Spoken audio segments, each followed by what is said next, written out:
Salut tout le monde. C'est Manon, 30 ans, employée de bureau. Et croyez-le ou non, ma vie a pris des allures de comédie française, sauf que personne ne rit. Enfin, si, peut-être vous, en lisant ça. Je suis une bosseuse, moi. Ça, c'est Manon. Mariée à un homme qui n'a toujours pas coupé le cordon avec sa mère. Ça, c'est mon mari, Julien. Et puis, il y a ma belle-mère, Mireille, qui se prend pour la reine de France. Je sais ce que vous vous dites. Manon, ma chère, pourquoi diable as-tu épousé un Tanguy? Eh bien, laissez-moi vous dire que l'amour peut rendre aveugle, sourd et visiblement un peu bête. Quand j'ai rencontré Julien à la fac de la Sorbonne, il semblait tout droit sorti d'un rêve. Grand, beau gosse et capable de faire des phrases complètes, une denrée rare dans la jungle universitaire. Quelques années plus tard, me voilà, vivant dans une magnifique maison à 2 millions d'euros à Neuilly-sur-Seine avec mon mari et notre fille. Une maison que j'ai héritée de mon père. Ça sonne comme un conte de fées, non? Eh bien, accrochez-vous, parce que c'est là que ça devient croustillant. Mon cher mari et sa chère mère semblent tous deux convaincus que cette maison spacieuse et somptueuse, qui vaut chaque centime de ces 2 millions, est le fruit du dur labeur de Julien et du goût impeccable de Mireille. Mais avant d'entrer dans les détails juteux de la façon dont j'ai réussi le coup du siècle, laissez-moi vous embarquer dans le voyage hilarant, frustrant et franchement absurde qui m'a mené au moment où j'ai décidé de lâcher la bombe de vérité la plus épique de ma vie. À l'époque, j'étais une étudiante idéaliste, avec des espérances aussi hautes que la tour Eiffel. Je n'avais rien d'autre qu'un rêve, une pile de bouquins et une dépendance malsaine au café de la cafétéria. Et puis Julien est entré dans ma vie comme un chevalier servant, si l'armure était faite de maillots du PSG et de canettes de bière. Nos regards se sont croisés dans un amphi bondé, et ça a été le coup de foudre. Enfin, d'accord, ce n'était peut-être pas aussi romantique. Il a renversé sa boisson énergisante sur mes notes, et je lui ai peut-être dit quelques mots qui feraient rougir un docker. Mais bon, rien ne dit « amour véritable » comme des notes foutues et des doigts collants. À partir de ce moment, nous étions inséparables. Le premier indice de la relation unique de Julien avec sa mère est apparu lors de notre 3e rendez-vous.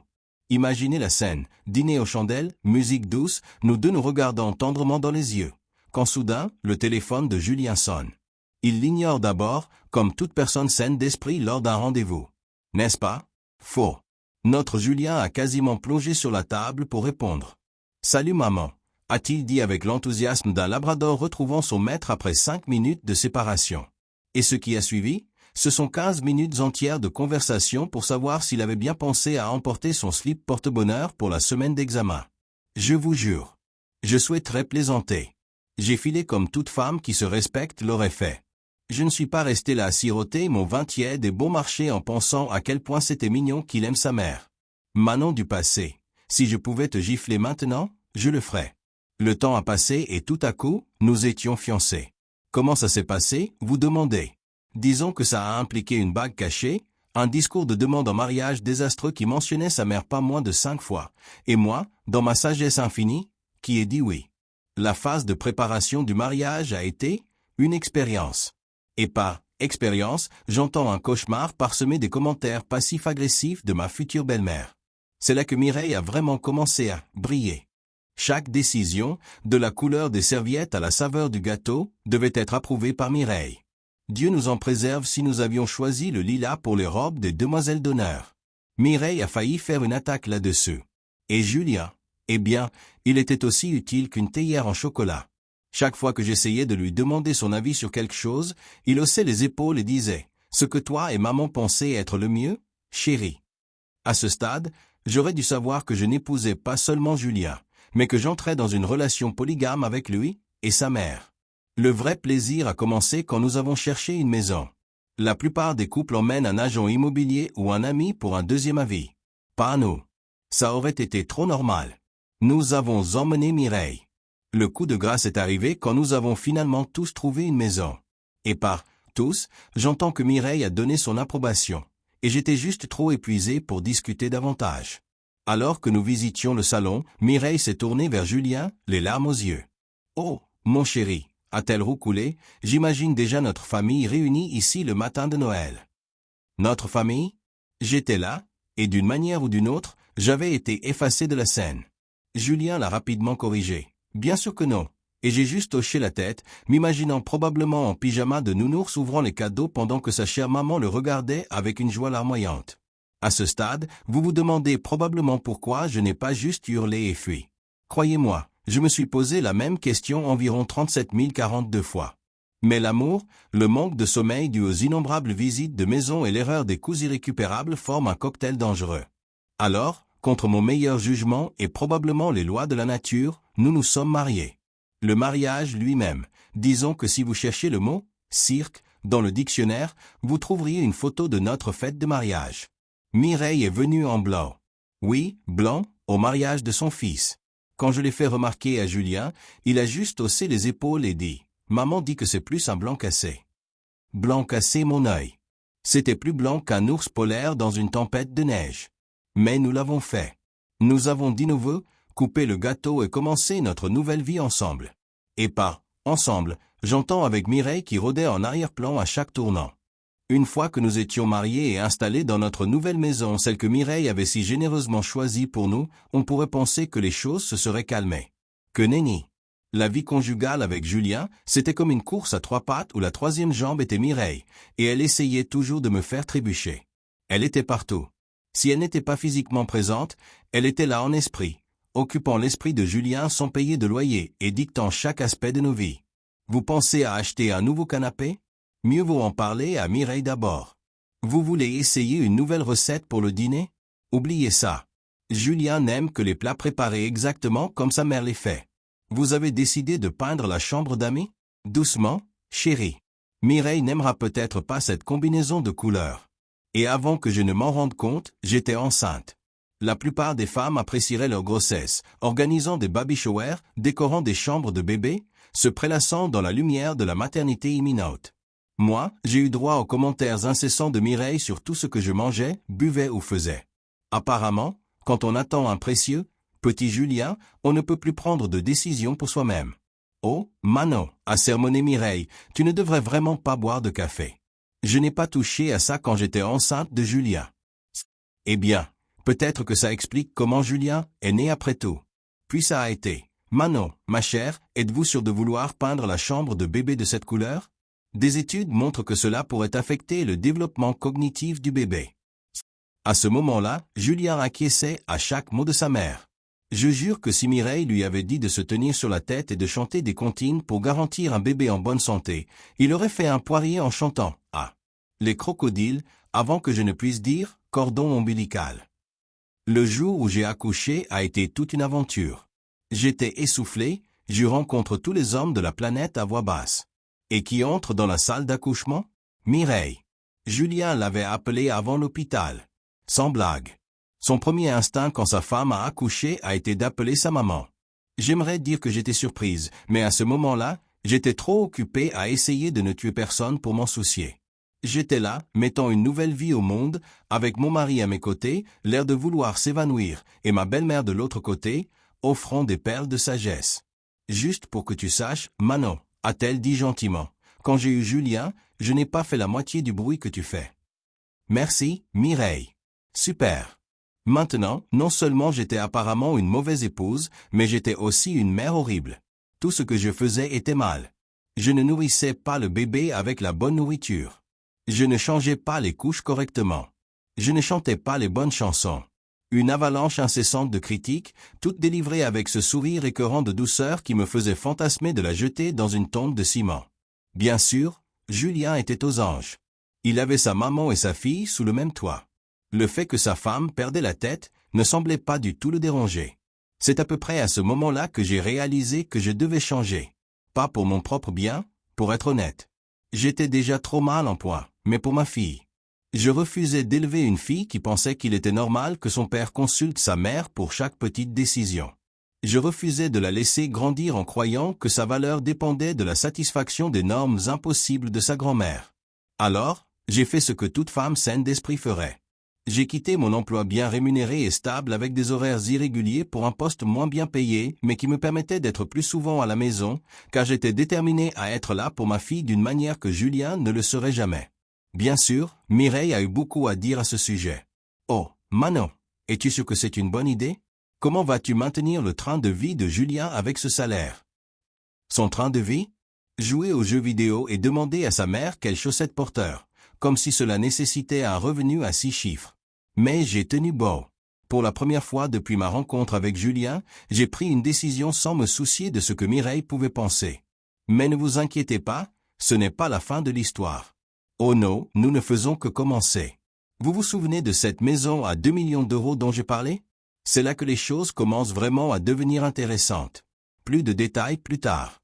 Pour l'instant, j'avais besoin d'un bon verre et peut-être d'une lobotomie pour effacer l'image de Mireille dans cette robe de mariée blanc cassé. La dernière fois, je vous ai laissé avec la naissance de notre fille et mon brillant changement de carrière. Quelques mois plus tard, les choses ont vraiment commencé à s'enflammer. Nous étions une joyeuse famille de 3 ou de 4, si l'on compte Mireille, comme Julien le faisait toujours. Notre fille grandissait plus vite que la pile de linge sale à la maison, et nous commencions à nous sentir un peu à l'étroit dans notre logement. Vous savez, la maison que Mireille avait si généreusement choisie pour nous. Un matin, autour d'un petit déjeuner de pain grillé brûlé, mon cher mari a lâché une bombe qui m'a presque fait m'étouffer avec ma croûte carbonisée. « Chérie », a-t-il dit avec la subtilité d'un éléphant dans un magasin de porcelaine, j'ai réfléchi. Maman vieillit, et je m'inquiète pour son avenir.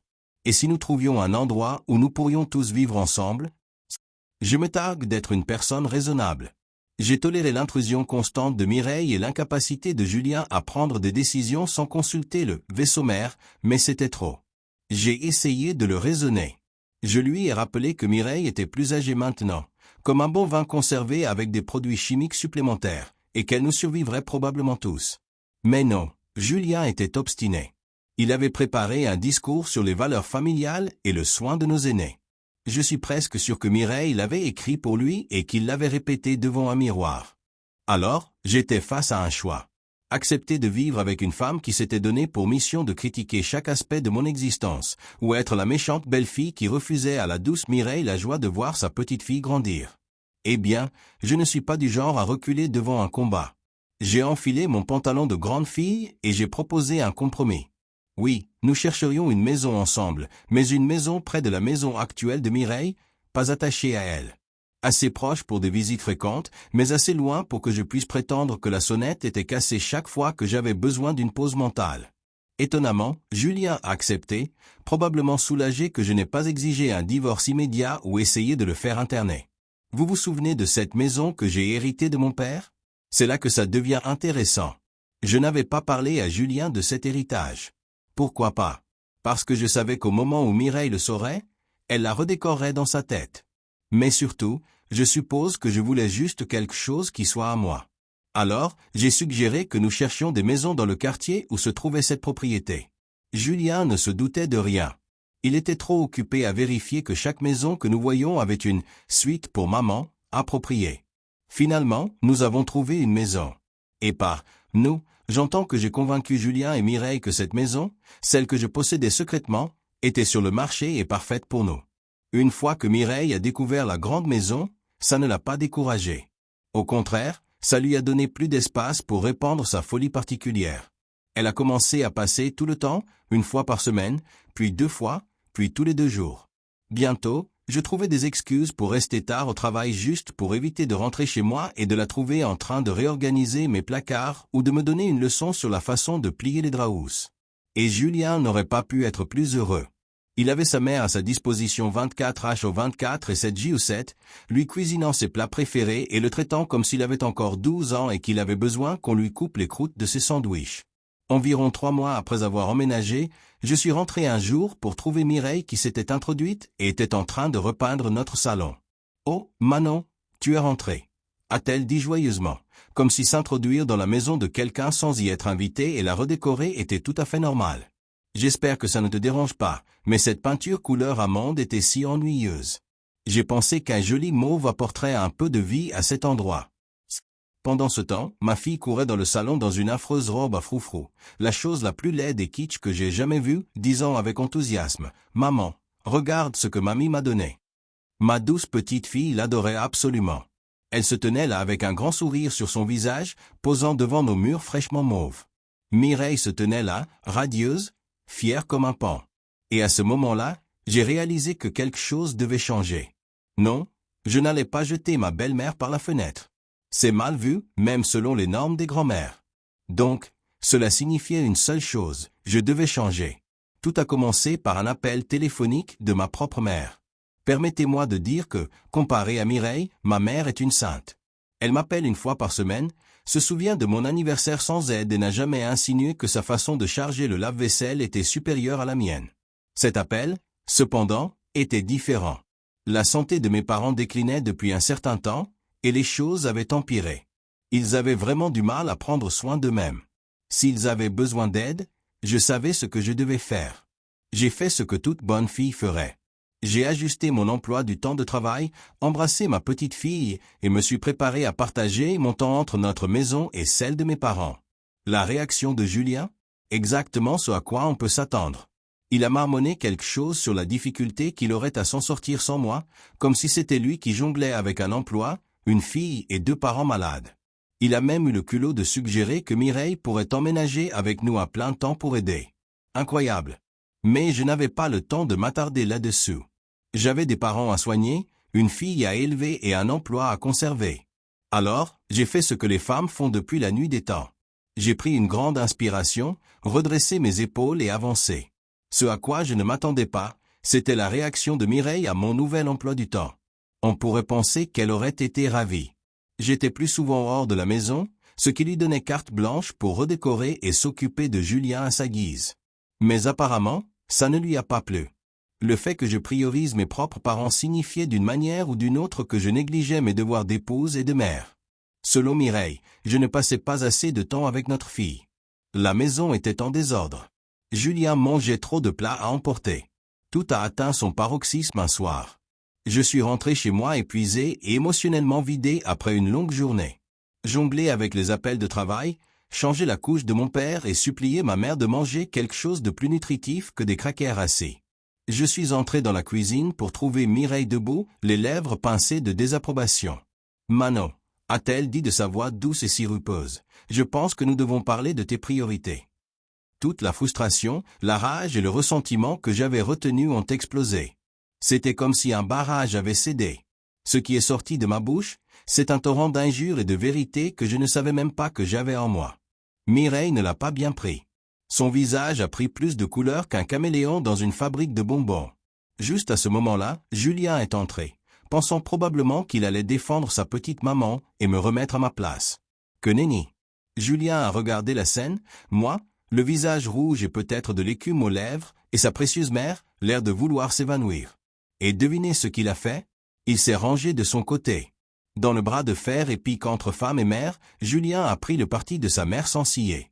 Il a entamé un sermon sur le respect, les valeurs familiales et comment j'étais censé détruire notre famille avec mon comportement égoïste. Puis il a gardé sa meilleure carte pour la fin. Avec un petit sourire suffisant, il a dit « Chérie, si jamais tu voulais vraiment divorcer, toi et notre fille ne pourriez pas vous en sortir seuls. Tu comprends ça, n'est-ce pas ?» Oh, mon doux et naïf Julien. Il venait de se tirer une balle dans le pied si fort que j'ai failli éclater de rire, car je n'avais pas perdu la tête. J'avais trouvé quelque chose. Ma colonne vertébrale. Une fois que j'ai repris mon souffle, je l'ai mis au clair. Chérie, ai-je dit, qui a dit que ce serait moi qui ne pourrais pas m'en sortir? La confusion sur leur visage était inestimable. On pouvait presque voir les rouages tourner alors qu'ils essayaient de comprendre ce que j'avais dit. Puis est venue la bombe de vérité parmi toutes les bombes de vérité. J'ai tout déballé. La maison n'était pas n'importe quelle maison. C'était une propriété de 2 millions d'euros que j'avais héritée de mon père. Chaque paiement hypothécaire, chaque facture d'impôt, chaque réparation de ces robinets qui fuyaient avait été payée avec mon argent. Le visage de Julien est passé de la confusion à l'incrédulité à quelque chose qui ressemblait à une peur sincère. Mireille, elle est passée du choc à l'indignation, puis s'est installée dans ce regard froid et calculateur qui m'a donné des frissons. Mais je n'avais pas fini. J'étais lancé et je n'allais pas laisser tomber. J'ai expliqué comment j'avais passé des années à me mordre la langue, à supporter les ingérences de Mireille et l'apathie de Julien. Comment j'avais sacrifié ma carrière et fait des pieds et des mains pour les caprices de tout le monde. Et pourquoi faire? Pour être traité comme une femme de ménage glorifiée dans ma propre maison. J'ai été très clair. Les choses allaient changer. Plus de visites surprises de Mireille. Plus de redécoration sans ma permission. Plus de me traiter comme si je devais être reconnaissante de la pitié ou de l'affection qu'il décidait de me jeter. À Julien, je lui ai donné le choix. Soit il commençait à agir comme un vrai mari et père, soit il pouvait faire ses valises et aller vivre avec sa chère maman. Parce que j'en avais marre. Mireille, comme on pouvait s'y attendre, a éclaté en larmes de crocodile, hurlant qu'elle n'avait toujours voulu que le meilleur pour la famille, qu'elle ne pouvait pas croire que je les avais trompés. Comment pouvais-je être si cruel envers le doux et innocent Julien? Oui, bien sûr. Julien, de son côté, a bredouillé et bégayé qu'en tant que mon mari, il avait sûrement aussi des droits sur la maison. J'ai fait ce que toute personne censée fait dans cette situation. J'ai appelé un avocat, le genre qui fait peur aux autres avocats la nuit. Si Julien pensait qu'il pouvait m'intimider avec des menaces de divorce, il était mal tombé. Mon avocat a confirmé que non seulement la maison était entièrement à moi, mais que si Julien insistait sur un divorce, il aurait de la chance de repartir avec autre chose que les vêtements qu'il portait. Bien sûr, ce n'est pas un film, donc les choses ne se sont pas réglées comme par magie du jour au lendemain. Julien, dans un étonnant sursaut d'instinct de survie, a finalement réalisé à quel point il avait foiré. Il a commencé à parler de thérapie de couple, de réparer les choses, à quel point il m'aimait, moi et notre fille. Passe-moi le sac à vomi. Quant à Mireille, elle n'a pas du tout bien pris son nouveau statut de persona non grata. Elle a tout essayé. Chantages émotionnels, bombardements d'amour, même des excuses à moitié sincères. Mais j'ai tenu bon, ma maison, mes règles. Et ces règles disaient, plus de Mireille. Honnêtement, j'ai réalisé qu'en me défendant et en refusant d'être un paillasson, j'enseignais à ma fille la leçon la plus importante de toutes. Elle mérite le respect, et elle n'a pas à tolérer l'abus de qui que ce soit. Pas même de la famille. Surtout pas de la famille. Je sais que vous mourrez tous d'envie de savoir ce qui s'est passé ensuite. Eh bien, mes chers lecteurs curieux, c'est une histoire pour un autre jour. Pour l'instant, disons simplement que la vie est intéressante et difficile. Oui, mais aussi libératrice d'une manière que je n'aurais jamais imaginée. Je redécouvre qui je suis sans les attentes de Julien et les critiques constantes de Mireille qui me pèsent. Si vous êtes là-bas, aux prises avec votre propre Julien ou Mireille, rappelez-vous, vous valez plus que vous ne le pensez. Vous méritez plus que vous ne le croyez. Et parfois, la chose la plus libératrice que vous puissiez faire est de vous lever et de dire « ça suffit ». Mon Dieu, ça a explosé du jour au lendemain. Je n'arrive pas à croire à quel point vous êtes nombreux à vous investir dans mon drama. Vos commentaires et messages me font alterner entre rires hystériques et pleurs disgracieux dans mon verre de vin. Merci à tous pour le soutien, les conseils et les suggestions vraiment créatives sur ce qu'il faut faire avec la clé de Mireille.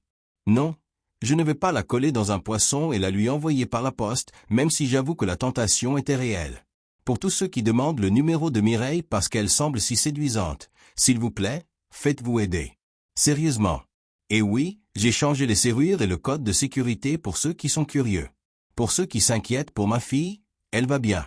Les enfants sont résilients et je m'assure qu'elle sache que rien de tout cela n'est de sa faute. En fait, elle semble plus heureuse depuis que les visites de Mireille ont cessé. Choquant, je sais. Enfin, à la personne qui a suggéré que j'écrive un livre, s'il vous plaît, ne me tentez pas.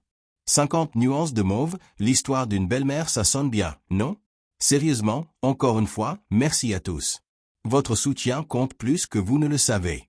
Je mettrai à jour quand je pourrai, mais pour l'instant, j'ai une vie à vivre et oui, beaucoup de peinture mauve à recouvrir.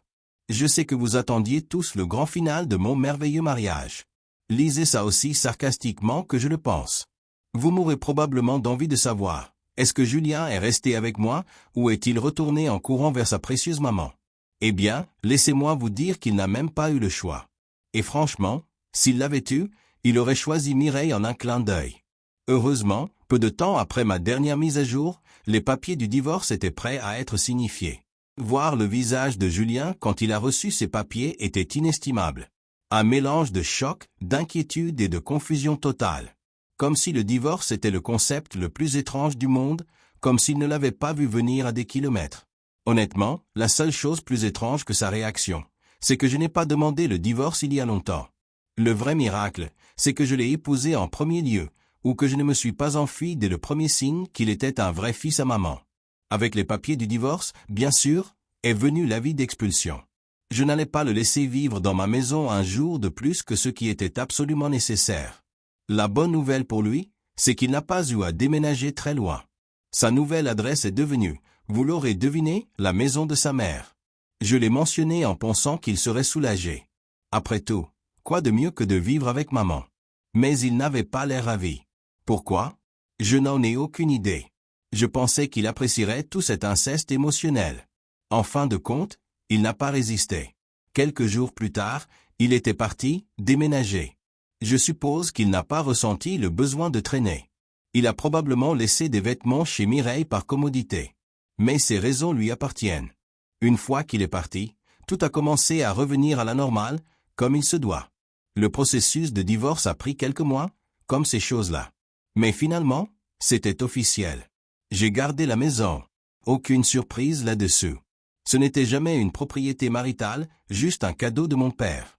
Et oui, pour la petite histoire, on peut hériter de quelque chose pendant que la personne est encore en vie. J'ai vérifié ce petit bijou avec un avocat. Nous avons partagé le reste de nos affaires à l'amiable. Le meilleur de tout, Julien doit maintenant payer une pension alimentaire. Cela a été un énorme soulagement car j'avais déjà envisagé un emploi mieux rémunéré pour subvenir à mes besoins et à ceux de ma fille. Grâce au paiement de soutien, je peux couvrir la différence sans stresser. Et vous savez quoi? Sans Mireille qui débarque tout le temps, nous économisons aussi une tonne d'argent sur l'épicerie et les services publics. C'est incroyable ce qu'est la vie quand on vit une sangsue émotionnelle géante de sa vie. Comme on pouvait s'y attendre, Mireille a essayé de se réintroduire. Elle voulait venir voir sa petite fille. J'ai été très clair. Si elle veut la voir, elle peut le faire pendant le temps avec son père. Mais sous mon toit, elle n'est plus la bienvenue. Traitez-moi de dur, mais je lui ai dit que nous n'autorisions pas les animaux dangereux dans la maison. Sa réaction a été presque aussi bonne que celle de Julien quand il a reçu les papiers du divorce. Quant à la garde, nous avons trouvé un bon arrangement. Notre petite fille passe la semaine avec moi et les week-ends avec son père. En réalité, ces week-ends sont principalement chez mamie. Puisque Julien vit toujours avec Mireille, il n'a pas fait de démarche pour avoir son propre logement. Même des mois plus tard, je suppose qu'il est à l'aise dans le nid. Dans l'ensemble, les choses n'ont jamais été aussi bonnes. Une fois que vous vous débarrassez de ce qui empoisonne votre vie, tout semble plus facile. C'est comme si j'avais traîné un sac à dos plein de pierres pendant des années, et qu'un jour je l'avais juste posé. Soudain, la vie est devenue beaucoup plus légère. Je ne marche plus sur la pointe des pieds dans ma maison, ni ne vis sous l'ombre constante des critiques de Mireille. Ma fille est plus calme, plus heureuse, et je pense qu'elle le ressent aussi. Grandissant sans sa grand-mère qui planait sur chaque instant, la maison ressemble enfin à mon chez-moi. Et pour la petite histoire, oui, la première chose que j'ai faite après le départ de Julien, c'est de repeindre toute trace de mauve de la maison. Cette couleur devait disparaître. La liberté a une couleur, et je vous promets que ce n'est pas le mauve.